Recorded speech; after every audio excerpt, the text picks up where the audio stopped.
Me desperté, como ocurre cada día, unos minutos antes de que sonara la alarma.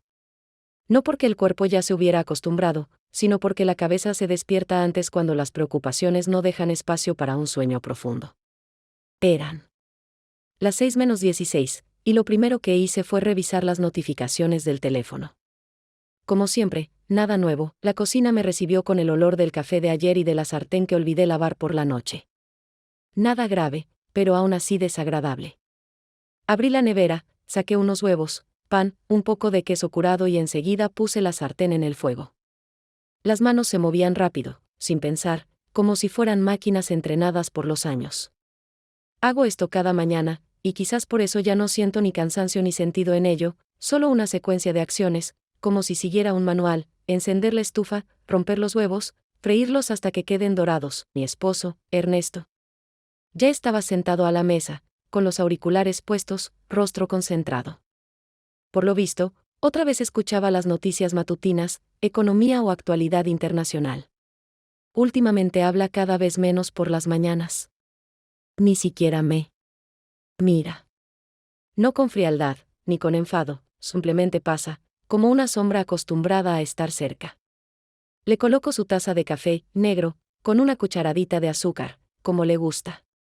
Asiente con la cabeza sin quitarse los auriculares.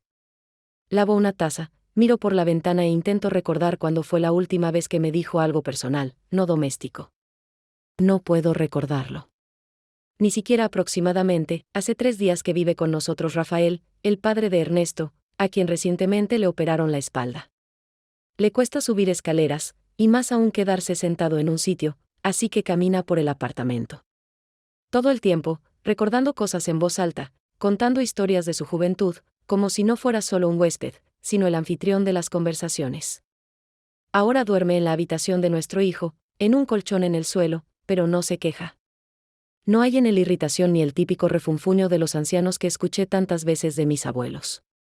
Habla con ligereza, con humor. Le importa quién está cerca. Habla porque quiere ser escuchado. Aquella mañana, mientras servía el desayuno en los platos y pensaba que el día pasaría otra vez por el mismo recorrido: trabajo, escuela, supermercado, deberes, cena, se acercó a la puerta de la cocina, se apoyó en el marco y dijo, como al pasar, pero con una atención particular: Almudena, no desayunas. Es peligroso vivir con el estómago vacío. Sonreí sin pensarlo. Fue esa reacción automática que uno desarrolla cuando tiene que responder pero no tiene ni ganas ni fuerzas para hacerlo. Pero luego, mientras me lavaba las manos, comprendí que esas palabras eran sobre mí. Porque hacía mucho tiempo que nadie me preguntaba por eso. Nadie notaba si desayunaba o no. Nadie se detenía a preguntar cómo me sentía, si dormía bien, qué deseaba. Tomé un trozo de tostada del plato, no muy caliente, y lo comí despacio. No porque tuviera hambre, sino porque me dio curiosidad, cómo se siente responder a una pregunta que no es formal. Rafael, mientras tanto, les contaba a los niños una historia de cuando pasó una noche en las montañas sin tienda, porque se había perdido con un amigo, y cómo hicieron una fogata con ramas húmedas. Los niños escuchaban con fascinación, y yo, con una extraña calidez. Sus relatos estaban vivos. Tenían el olor del humo, el sonido de aves nocturnas y risas. Cuando ya nos íbamos de casa, Rafael le ataba los cordones al nieto y, sin mirarme, preguntó: ¿y qué te gusta hacer por la mañana? No porque tienes que hacerlo, sino porque quieres. Me paralicé. No físicamente, por dentro. Era una pregunta simple, pero no sabía responderla. Porque hacía mucho que había dejado de hacérmela. El café, respondí por fin, sin saber qué más decir. Me gusta el café, eso no es un pasatiempo, sonrió, levantando la bolsa. Hice como si no lo hubiera escuchado. ¿Y cuándo? Tomamos caminos distintos, él hacia el banco del patio, yo al coche. Seguía pensando, ¿en qué momento empecé a desaparecer de mis propias mañanas? Ese día, a pesar de las tareas de siempre, dejó algo dentro. Algo nuevo. Difuso. Como el sabor que queda después del café sin azúcar. Pero definitivamente distinto. La noche había entrado en esa fase habitual, apenas relajada, cuando el día ya ha sido trabajado pero aún no termina del todo, porque quedan algunas tareas por hacer: recoger la mesa, quitar las migas, cambiar el ritmo del trabajo por el del hogar, ese ritmo conocido y, al mismo tiempo, agotado. Ernesto, como siempre, estaba frente a su portátil, sin esconderse, sin distanciarse de manera intencionada, pero tampoco participando en la vida doméstica. Como si su noche tuviera una estructura diferente a la nuestra. Seguía gráficos, leía noticias, hacía clic de vez en cuando, sin volverse, y con eso creaba un espacio a su alrededor en el que yo ya no entraba desde hacía mucho. Los niños estaban en su cuarto, riendo con dibujos animados. Uno de ellos gritó si todavía habría postre, pero yo respondí con un escueto, ya es tarde, y volví a mis tareas en la cocina. Limpiaba despacio, casi con concentración, como si cada movimiento fuera una forma de evitar los pensamientos. Quitaba los platos, limpiaba la mesa, los llevaba al fregadero y por un instante me permití detenerme, solo para mantener el equilibrio, no el físico, sino ese otro, el interior, que últimamente mostraba grietas. En ese momento entró Rafael a la cocina. No hizo ruido, no buscó atención, no dio la impresión de tener un propósito claro. Simplemente entró, tomó una toalla del gancho y, sin preguntar, empezó a secar los platos que yo acababa de lavar. Sus movimientos eran pausados, tranquilos. Sin prisa, como si ya lo hubiera hecho antes, y como si no necesitara permiso. No me opuse, aunque en otro tiempo esa clase de ayuda me habría incomodado. Pero esta vez no sentí resistencia. Al contrario, incluso me tranquilizó un poco que alguien estuviera cerca, actuando en silencio, sin juzgar, sin comentar. Cuando casi habíamos terminado, él colocó el último plato en el escurridor, suspiró y, sin mirarme, dijo con calma: «¿Te queda bien ese color hoy?» Instintivamente miré mi ropa, una camiseta vieja, estirada, unos pantalones deportivos con una mancha en la rodilla, el pelo recogido sin cuidado. Ningún adorno, ninguna intención de agradar.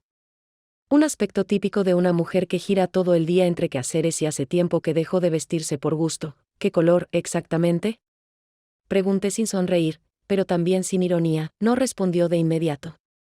En lugar de eso, se secó las manos con la toalla, la colgó en su sitio, y solo entonces, girándose un poco de lado, dijo: «El color con el que brillas cuando no intentas ser útil». No respondí. No por ofensa, ni por vergüenza, sino porque en mi cabeza, de pronto, se detuvieron todos los esquemas habituales de reacción. No era un cumplido en el sentido clásico, sin coqueteo, sin insinuación, sin juego. Era algo sincero, libre de expectativas. Como la mirada de alguien que te ve no como madre, ni como esposa, ni como pieza útil del hogar, sino simplemente como alguien que merece atención por sí misma. Rafael no esperó respuesta. Salió de la cocina tan silenciosamente como había entrado, sin dejar indicios de que deseaba continuar la conversación. Me quedé parada junto al fregadero, con una cuchara en la mano, que por alguna razón no había dejado en el escurridor. No quería moverme, no quería encender la luz ni empezar nada nuevo.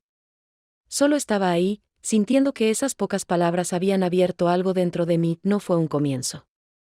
Nada empezaba. Fue más bien un recordatorio de que todavía existo. Y de que alguien lo había notado. Era domingo por la mañana, cuando el día apenas empezaba a tomar ritmo y la ciudad aún no se había llenado de su habitual ruido. Yo me preparaba para ir al supermercado, hacía la lista de lo necesario, revisaba las reservas de arroz, verduras, café. Ya había sacado la bolsa y me puse las zapatillas cuando Rafael apareció sin apuro en el pasillo. Se detuvo cerca del estante donde dejamos las llaves y, sin mirarme directamente, dijo casi con calma, sin cargar la frase de emoción: «Si no te molesta, puedo llevarte. La espalda ya no duele tanto, y me viene bien moverme un poco». El coche está abajo, igual lleva días sin usarse. Su propuesta sonó con la naturalidad de alguien con quien ya has compartido varios viajes similares. Lo miré, su mirada era firme, sin sonrisa, sin insinuaciones. Y aunque sabía perfectamente que podía arreglármela sola, asentí. No buscaba una razón concreta para aceptar, simplemente ese día no tenía fuerzas para cargar papas y botellas de agua con ambas manos en el transporte público. El trayecto fue corto. Apenas hablamos, limitándonos a breves comentarios sobre los semáforos, el estado de la calle, las colas en las gasolineras. El aire en el coche estaba fresco, no encendió música, solo abrió un poco la ventanilla del conductor para ventilar. Yo miraba por el parabrisas sin pensar en nada en particular, dejando que los pensamientos vagaran a su antojo, sin filtro ni rumbo. Fue ese tipo de silencio raro en el que no te sientes culpable ni responsable por mantener la atención de nadie. En el supermercado todo transcurrió según el guión habitual. Yo deambulaba entre los estantes, buscando lo más barato, revisando fechas de caducidad. Él me seguía a unos pasos de distancia. De vez en cuando tomaba de mis manos los productos y los colocaba en el carrito. No hacía preguntas, no comentaba mis elecciones, no sugería alternativas. Su presencia no pesaba. No exigía, no hacía que me sintiera observada. Por primera vez en mucho tiempo, sentí que podía estar junto a un hombre que no transformaba el espacio a su alrededor, sino que simplemente se integraba en él sin romper nada. Al salir, ya empezaban a caer algunas gotas. Rafael, sin decir palabra, tomó las bolsas más pesadas, abrió rápido el maletero y lo cargó todo dentro. Nos subimos al coche. Dentro, seguía ese silencio. La lluvia golpeaba el techo con regularidad monótona, y en esa calma fui consciente, por primera vez ese día, de que no estaba pensando en las tareas pendientes, en la cena, en planificar la semana. Rafael tenía las manos sobre el volante. Aún no arrancaba, no miraba su teléfono. De repente se volvió hacia mí y me sostuvo la mirada más tiempo del que suele ser normal. No fue una mirada atrevida ni insistente, solo como si buscara en mí la respuesta a una pregunta propia. Y entonces, sin bromas ni sonrisas, dijo: «Tienes la mirada de una mujer que espera que alguien la despierte». Me tomó por sorpresa. No sabía qué responder, porque no era una pregunta, pero tampoco una observación cualquiera. Solo una afirmación. No aparté la vista, no me escondí tras palabras, pero después de unos segundos, sin cambiar de tono, dije: «¿Y quién se supone que debería hacerlo?». Él no se rió, no se sorprendió, no intentó convertirlo en juego. Solo respondió con sencillez: «No lo sé. Pero puedo tocar la puerta». Me giré hacia la ventana. No por molestia ni confusión, simplemente no sabía qué hacer con esas palabras. Viajamos en silencio de regreso, pero ese silencio ya no era el mismo. Tenía eco. Al llegar, bajé las compras, las guardé en la alacena y más de una vez recordé esa mirada. No como un gesto coqueto, sino como algo que me tocó. No fue una invitación a un romance, no fue seducción. Fue una propuesta, no. Una decisión, no una salvación, sino, exactamente, puedo tocar. Y sentí que algo dentro de mí respondió. No con certeza. Con esperanza de que todavía existo. Por la noche, el aire en la casa se volvió más pesado que durante el día. Del calor quedaba un residuo denso, colgado de las paredes y los muebles, de los sonidos habituales, solo el eco. Los niños se durmieron antes de lo usual, cansados por las tareas escolares y el calor, que el aire acondicionado de la sala simplemente se negaba a combatir. Ernesto, como siempre, estaba frente a su computadora, en la oscuridad que él mismo había creado, solo la luz de la pantalla, y ninguna necesidad de hablar. Recogí los platos, lavé los trastes, limpié la encimera. Luego me quedé largo rato parada frente al refrigerador abierto, sin saber por qué. Al final, me serví un vaso de agua, salí de la cocina y fui al balcón, no para que me vieran, sino porque ahí, al menos, se podía respirar un poco. Rafael ya estaba allí. Fumaba. Con calma, sin apuro. Ese olor siempre me provocaba una sensación ambigua, no un rechazo inmediato, sino algo parecido a un recuerdo. Mi tío también solía fumar así por las noches, cuando toda la familia dormía y él se quedaba mirando en silencio la calle. Vacía. «No duermes», dijo Rafael, sin voltear la cabeza. «No», respondí, apoyando los codos en la barandilla metálica del balcón. «Con este calor cuesta dormir. Y últimamente es la cabeza la que no me deja», asintió, dio una calada y sacudió la ceniza en un cenicero de cerámica que había traído desde su cuarto. A mí también me pasaba. Cuando no puedes dormir por mucho tiempo, no es el calor.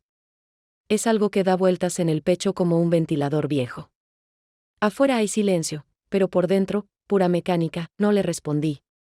No porque no tuviera que decir, sino porque estaba cansada de hablar de un estado que ni siquiera tiene nombre. Guardamos silencio. Ambos mirábamos la calle estrecha debajo, donde aún había algunas ventanas encendidas. Rafael apagó el cigarro. Y dejó el cenicero a un lado. Sus movimientos eran tranquilos, no teatrales, pero en cada uno de ellos sentía una presencia clara, no la de alguien que quiere algo, sino la de alguien que simplemente está, ¿sabes? Dijo: «He visto». Muchas mujeres en mi vida que vivían en una casa, pero no estaban ahí. La presencia no es lo mismo que estar. Y que haya 3 cuerpos en una misma habitación no significa que haya conexión. Lo miré de reojo, sin girarme del todo. Solo lo escuchaba. No te tengo lástima, continuó. Pero a veces quisiera compadecerte. Porque no eres débil. Y por eso todos esperan que aguantes. Y aguantas. Pero eso no es justo. Sus palabras sonaron adultas. No como una estrategia, ni como una táctica. Y por eso me permití no defenderme. No estaba acostumbrada a que alguien dijera en voz alta justo eso que yo repaso cada día en silencio. No sé si fue él quien se acercó o si fui yo quien dio un paso.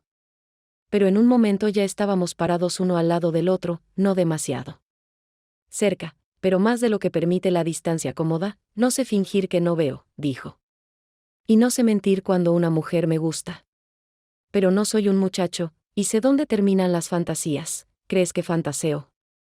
Pregunté, ya sin ocultar la ironía. Creo que hace mucho no te sientes viva. Y yo no soy un héroe que viene a salvarte. Solo puedo estar vivo a tu lado. Si no te da miedo eso, y entonces me besó. No hubo música. No hubo promesas. No hubo chistes. Solo un beso. Cálido, cuidadoso, como una prueba de si es posible estar con alguien sin peso, sin obligación, sin juego. No me aparté. Tampoco respondí. Solo permití que sucediera. No porque lo deseara a él, sino porque finalmente me permití detenerme, en el tiempo, en la reacción, en la expectativa. Y ese momento breve no fue sobre un hombre. Fue sobre mí. Rafael no esperó respuesta. Solo me miró una vez más, con una tristeza tenue, sin forma, y se fue a su cuarto. Yo me quedé en el balcón, respirando el olor del humo, del calor, y de algo nuevo, no peligroso, no correcto, pero absolutamente real. A la mañana siguiente, me desperté un poco más tarde de lo habitual, y por primera vez en mucho tiempo no sentí la urgencia de apresurarme. Los niños aún dormían, la ventana estaba ligeramente abierta y el aire fresco llenaba la habitación. Con una suavidad reconfortante. Me estiré, me senté en la cama, miré el teléfono y enseguida noté una notificación, discreta, sin sonido, solo una pequeña luz en la pantalla. Un mensaje de Rafael, un simple icono de una taza de café. Nada más. Pero yo ya sabía que no era cortesía ni broma. Era una señal, no exigente, no comprometida, pero lo suficientemente personal como para que no pudiera ignorarla. Deslicé el dedo por la pantalla, abrí la conversación, vi su mensaje, y sin pensarlo mucho, escribí la respuesta: todavía está caliente. Igual que yo, por ahora. Era una frase ligera, quizás incluso graciosa, pero no la escribí porque sí. Cada palabra tenía más de lo que parecía, porque en este instante, en ese silencio previo al desayuno, sabía que esa breve conversación no era entre parientes, ni entre 2 personas bajo el mismo techo. Era un momento en el que, por primera vez en mucho tiempo, me permití ser no conveniente, sino sincera. Mientras preparaba el desayuno, Ernesto entró a la cocina. Llevaba la misma expresión concentrada, con esos auriculares que ya eran parte de su rostro, y se sentó en su lugar de siempre, sin mirarme. Coloqué frente a él su taza de café, tal como le gusta, sin exceso de azúcar, sin leche. Y volví a la mía. Mientras tomaba el teléfono otra vez, él levantó la vista, me miró por unos segundos, pero no dijo nada. De inmediato, casi por reflejo, archivé la conversación con Rafael. No con pánico, ni con apuro, simplemente con calma, como si no estuviera escondiendo un mensaje, sino una reacción hacia mí misma. Desayunamos en silencio. Los niños ya veían algo en la otra habitación. Ernesto repasaba las noticias como de costumbre, y yo bebía un café que, de pronto, me supo demasiado caliente. En cada uno de mis gestos ya había una fisura, no visible, no en las acciones, sino dentro. No había dicho ninguna mentira. No había dado promesas. No había hecho nada que pudiera llamarse traición. Pero por primera vez en todo nuestro matrimonio, sentí que ya no era honesta. No con él, conmigo misma. Esa misma noche, cuando ya habíamos cenado y los niños se habían sumergido de nuevo en sus dibujos animados, Rafael se acercó a la mesa del comedor. Tomó una taza con té, me miró con una expresión que no tenía ni juego ni provocación, y dijo: Almudena ha revivido últimamente, ¿no? Seguro que son las vitaminas, lo dijo en voz alta, en medio de otras cosas. No como insinuación, ni como cumplido, sino como afirmación de alguien que ha notado lo que los demás dejaron de ver hace tiempo. Ernesto levantó una ceja. No comentó, no sonrió, no se molestó. Solo me miró por encima de la taza con esa mirada que no pregunta, pero memoriza todo. Yo también lo miré, directa, sin defensa, sin explicaciones. Puede ser, respondí, apartando la mirada. Es la primavera, sonó demasiado simple. Incluso para mí. Pero no quise añadir nada más. Y justo en ese momento entendí, el engaño no empieza cuando mientes con palabras. Comienza cuando empiezas a ocultar la esencia. No a otros. A ti misma, esa noche, no toqué el teléfono por muchas horas. Pero incluso con la pantalla apagada, los pensamientos no se detenían. Por primera vez, no me dio miedo que alguien lo descubriera.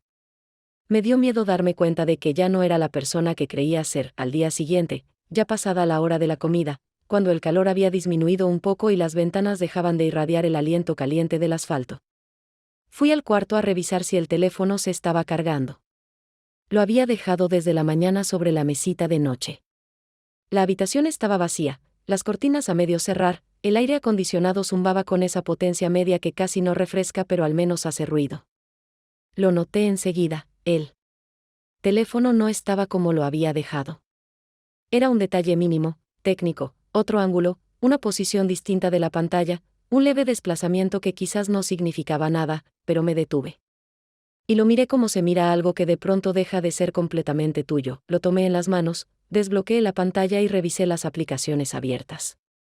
Todo estaba en orden. Ninguna notificación nueva, ninguna ventana activa. Y justamente esa pulcritud fue lo más sospechoso. En esos detalles diminutos es donde aparece la primera grieta, no en la confianza, sino en la realidad misma.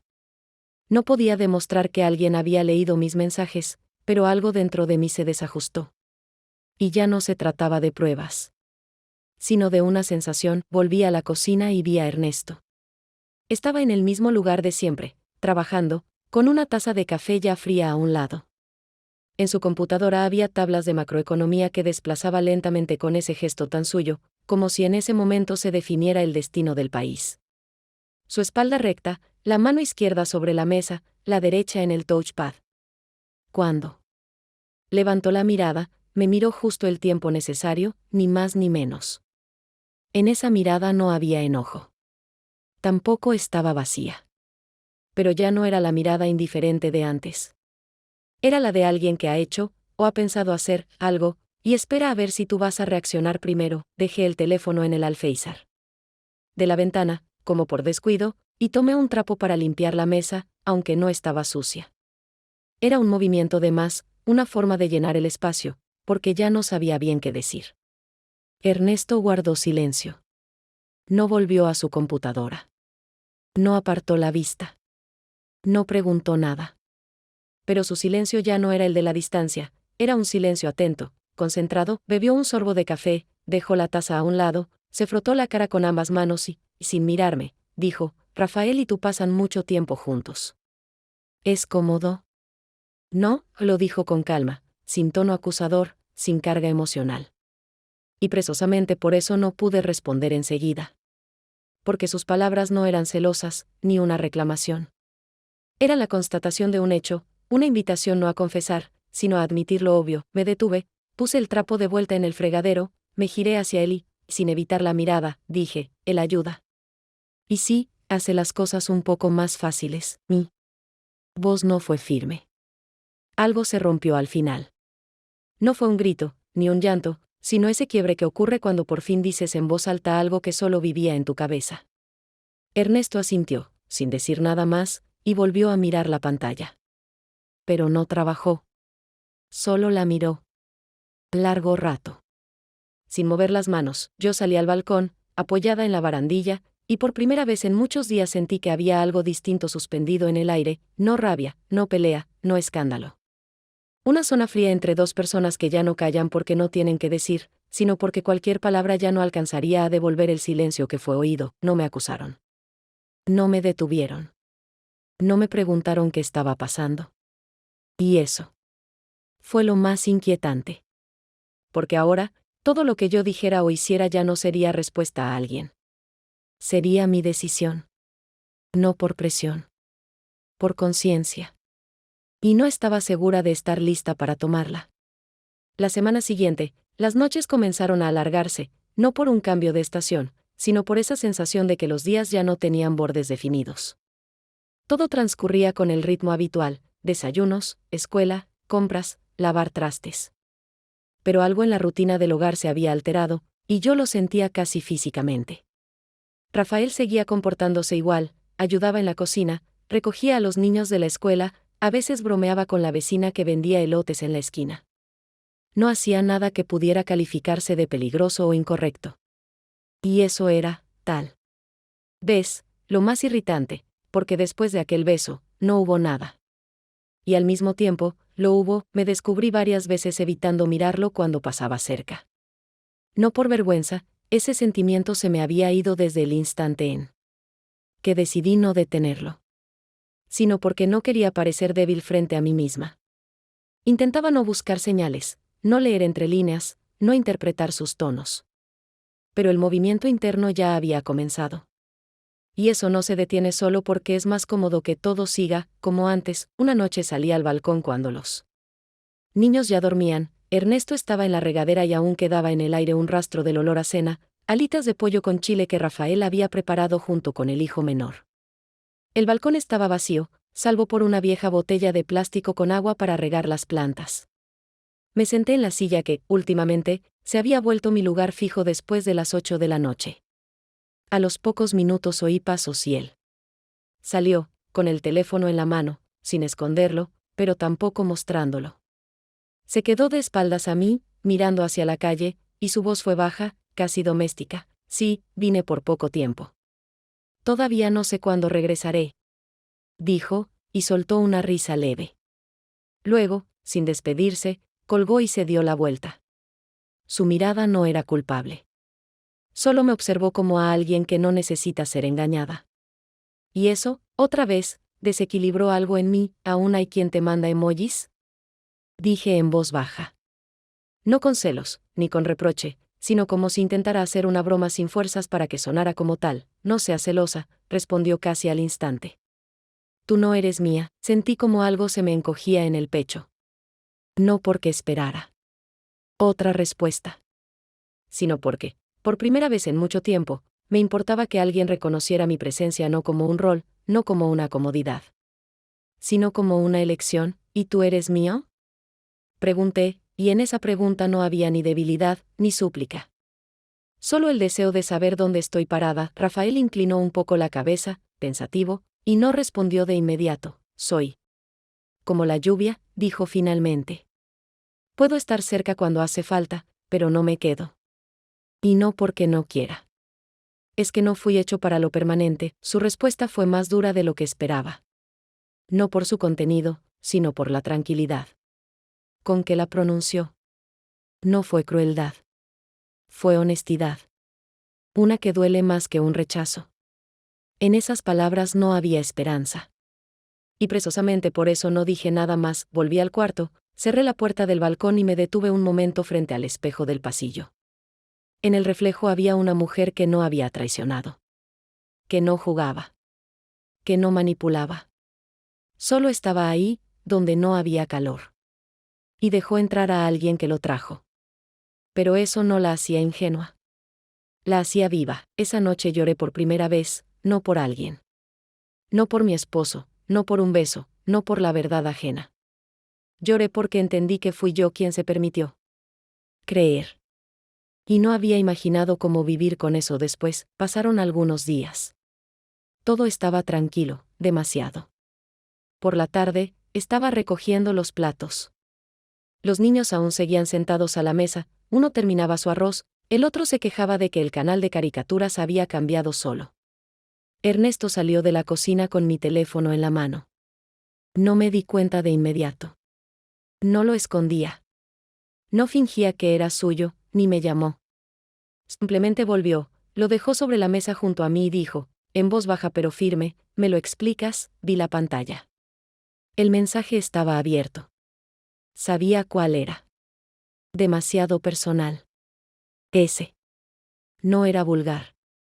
Ni ambiguo, de esos que se entienden sin contexto. No lo había borrado. Y ni siquiera había planeado hacerlo. No por orgullo, simplemente ya no era esa mujer que lo escondía todo. Los niños estaban cerca, lo que hacía la escena aún más incómoda, pero ninguno de los dos levantó la voz. Aprendimos a vivir dentro del hogar como dos empleados en un turno largo, sin tiempo para el drama. Lo miré. No parecía ni confundido, ni furioso, ni herido. En su rostro había lo peor, claridad. No te voy a preguntar cuándo empezó, dijo. Ni cuánto duró. Yo permanecía en silencio. No había nada que decir que él no supiera ya, solo necesito que sepas, ya entendí. Ya no voy a fingir que no veo. Y ya no voy a intentar sostener lo que tú ya no quieres. Su voz era serena, como siempre que hablaba de cosas importantes. Pero en ella ya no quedaba ningún esfuerzo emocional, como si esta conversación no fuera sobre sentimientos, sino sobre hechos que deben ser aceptados. No te voy a pedir explicaciones. Si dices algo, te escucharé. Pero no esperes que siga tragándome mentiras. Puse el plato en el fregadero, me sequé las manos con el trapo y lo miré con esa mirada que se da cuando ya no quedan roles, solo los restos de un respeto sostenido por la franqueza. No me estoy justificando, respondí. Hice lo que hice. No porque tú rompieras algo, sino porque yo dejé de estar en esto contigo. Esas palabras no fueron crueles, aunque podrían parecerlo. Fueron precisas. ¿Y él lo entendió? ¿Esto fue por Rafael?, preguntó tras una pausa. No. Pero por él me di cuenta de cuán lejos me había ido. Y de cuánto tiempo callé creyendo que seguía siendo honesta, asintió. Sin indignación. Sin defensa. Y eso fue lo más doloroso. No la rabia. Su ausencia, entre nosotros. Ya no queda nada, y lamento que alguna vez lo hubo, dijo con calma. Hoy no me voy. Me quedo por los niños ya estaban en su cuarto. Uno gritó algo sobre la caricatura, pero nadie contestó. Y ya era otro tipo de silencio, no ese en que las personas no quieren hablar, sino ese donde ya todo fue dicho. Yo seguía de pie junto al fregadero, con los dedos húmedos, el trapo en la mano, y pensaba que en realidad había estado esperando este momento. No como sentencia. Como confirmación de que todo lo que sentía no era una exageración emocional, ni una fantasía. Era un verdadero desplazamiento. Y él también. Lo reconoció. Sin gritos. Sin reproches, se fue a la sala. Yo no lo seguí. Permanecimos en el mismo departamento, pero ya, definitivamente, en historias distintas. La tarde siguiente, al regresar del trabajo, Rafael ya estaba afuera, junto a la entrada del edificio. Con una maleta, usando esa camisa de algodón que tanto le gustaba, la misma que planchaba cada mañana, incluso si no iba a salir. No parecía tener prisa ni estar nervioso. Al contrario, tranquilo, entero, con esa calma que aparece cuando alguien ya ha tomado una decisión que no va a postergar. La maleta estaba a su lado, no muy grande, no de viaje largo, sino de esas que se llevan cuando no vas de vacaciones. Sino a otra vida. Me detuve, lo miré por unos segundos sin acercarme. Solo cuando vi que él también me había visto, di unos pasos. Sonrió levemente, sin buscar efecto, sin esa gracia encantadora que usaba en las conversaciones de cocina. Era una sonrisa suave, de alguien que se va no porque lo echaron, sino porque quedarse más sería injusto. No estoy huyendo, por si pensabas eso, dijo sin mirarme directamente, con la vista puesta en algún punto al costado, como suele pasar cuando uno quiere ser honesto pero sin invadir. No lo pregunto, respondí. Pero sé que no te vas por nada, asintió. Ese gesto tenía más peso que todo un diálogo. El momento se volvió estrecho. Entendí que, o me quedo y rompo algo, o me voy y conservo lo que se pueda. Nos sentamos en una banca cerca de la entrada. Ya hacía calor, los días no comenzaban con lluvias, como antes, sino con ese viento seco y el polvo que levantaban los autos. La gente pasaba a nuestro alrededor, alguien paseaba un perro, otro arrastraba un garrafón de agua, y en medio de todo eso había una cotidianeidad que no encajaba con lo que pasaba en mi cabeza. Pensé mucho, dije, sin entrar en explicaciones. y en algún momento me di cuenta de que todo fue demasiado fácil. Nos hablábamos, nos ayudábamos, respirábamos cerca, y yo salí de mí, me observé desde afuera y no noté en qué instante empecé a esperar que dijeras algo más. Algo importante. Algo sobre nosotros. Y al mismo tiempo, me daba miedo. Escucharlo, ¿y si lo hubiera dicho? Preguntó él, sin ironía. Entonces todo habría terminado antes. Nos habríamos deshecho. Porque habría que ponerle nombre a lo que teníamos. Pero así, tuvimos una ilusión. Y algo de realidad. Y algo entre medio. Rafael se inclinó un poco hacia adelante, miró sus manos, o las mías, no estoy segura, y dijo, si me hubieras pedido quedarme, me quedo. Pero no lo haces, querías que lo hiciera, en otro momento, sí. Ahora, no lo sé. Quizás por eso es que tengo que irme, no hablamos más. No lo tomé de la mano. No lloré. No pregunté a dónde iba exactamente. Él no me dio frases. Para recordar. No prometió volver. Solo nos quedamos ahí unos minutos más, y luego se levantó, con cuidado, sin apuro, y me dio un beso en la mejilla. No en los labios. No con esperanza. Solo un toque suave al momento que ya se iba. Cuando se fue, me quedé sentada un rato más. Vi su espalda alejarse por la esquina de la calle, y no sentí alivio ni dolor. Solo claridad, todo lo que pudo pasar, ya pasó. Y lo demás, ya no era mi historia. Esa noche, estábamos sentados con Ernesto en la cocina. Los niños ya dormían hacía rato, y en la habitación solo quedaba el tenue aroma del café que había preparado para mí, por primera vez en varios días, no para alguien más, no. Por obligación, sino simplemente para no hacer nada y tener una excusa para quedarme un poco más en la mesa. Ernesto guardaba silencio, pero era otro tipo de silencio, no el de antes, ese que volvía sospechosa cada palabra y amenazante cada pausa. Esta vez, en el silencio había una certeza. No rabia, no huida, no reproche, solo el cansancio. Adulto de alguien que ha dejado de sostener lo que ya no funciona, di un sorbo a mi café, lo miré, y supe que esta conversación no iba a ser conflictiva, no sería un drama ni necesitaría justificación. No había que ensayarla, simplemente. Había llegado su momento, si quieres irte, puedes hacerlo, dije. No como un empujón, ni como una provocación. Solo una afirmación que ya no requería respuesta, no se sorprendió. No reaccionó de inmediato. Hizo una pausa, se inclinó hacia adelante, apoyó las manos sobre la mesa y, por fin, respondió, sin intentar parecer fuerte ni moralmente por encima, ¿y tú? ¿Tú quieres que me vaya? Esa pregunta era la más simple y a la vez la más difícil. No se podía rodear. No había forma de responderla con neutralidad. Por eso me detuve unos segundos, mirando mi taza como si allí pudiera encontrar alguna pista. Empecé, despacio, con la cautela que surge cuando al fin te atreves a ser honesta. Quiero respirar bien. Sin esfuerzo. Sin la presión de ser correcta, útil, conveniente. No sé si eso hará que me veas mejor. Pero ya no puedo más con esta vida vivida a costa de mí misma. Él se recargó en el respaldo de la silla, mirando hacia la ventana, más allá de la oscuridad. Exhaló despacio, como hacen los hombres cuando no buscan una respuesta, sino fuerzas.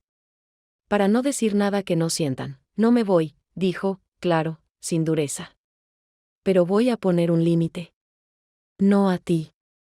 No a nosotros. A mí mismo, no fue una decisión que trajera alivio. No resolvía nada.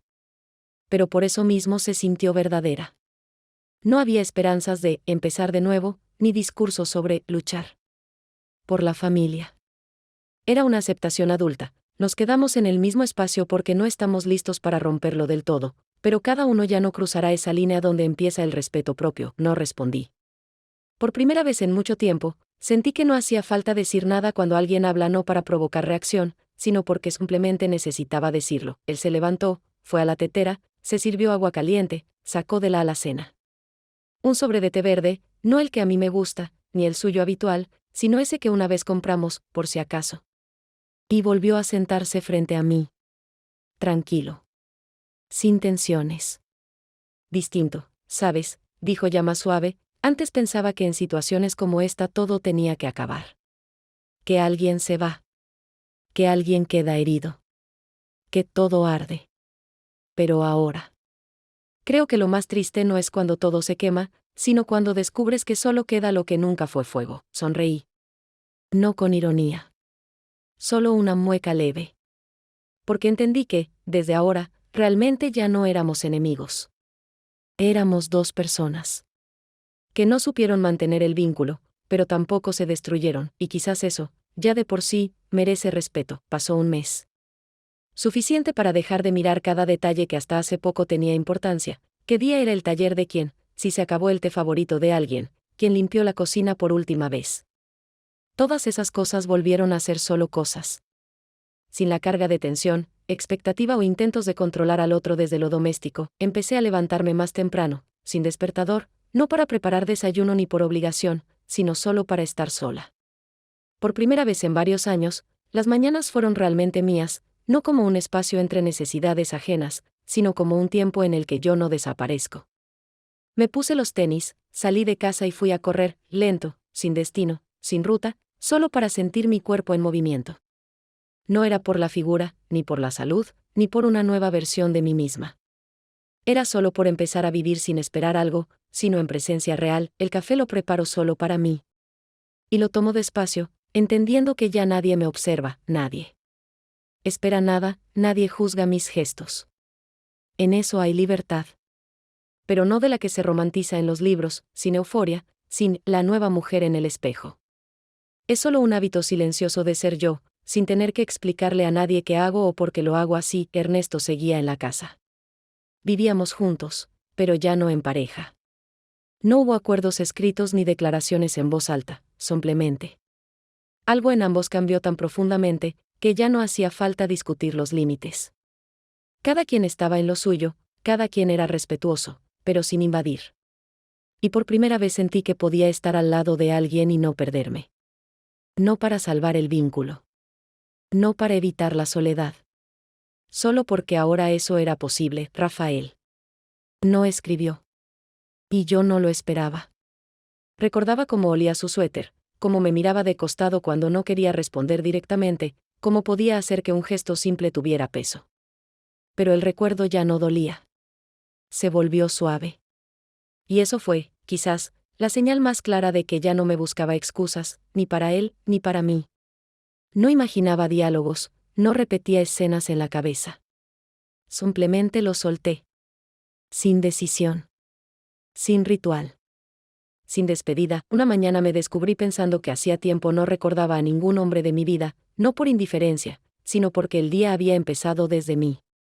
Dejé de esperar que alguien diera la señal, como diciendo, ahora sí, puedes seguir adelante. Nadie vendrá con ese permiso. Y ya no hace falta, me elegí a mí misma. Sin protesta. Sin dolor. Sin teatro, solo como un hecho. Como un acto que, al fin, ya no necesita heroísmo.